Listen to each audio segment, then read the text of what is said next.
शपथ घेत असताना पहिली मी घेतली, दुसरी भुजबळ साहेबांनी घेतली, तिसरी का चौथी दिलीप वळसे पाटलाचं नाव आलं. तिथं गडी बिथरला.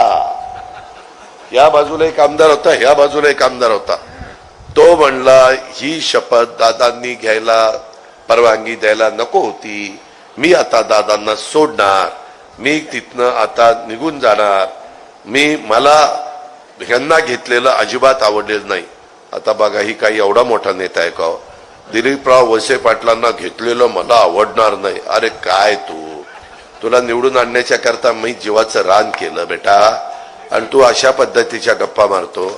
त्याच्यामध्ये आता काही पण इथं येऊन काहीतरी सांगितलं की मी पवार साहेबांचा निष्ठावंत आहे, साहेबांसाठी मी आमदारकीचा राजीनामा द्यायला तयार आहे, अमकं तमकं. अरे कशाचं आलंय काय? सगळी तुझी अंडी पिल्लं मला माहिती, काय तू गप्पा मारतो?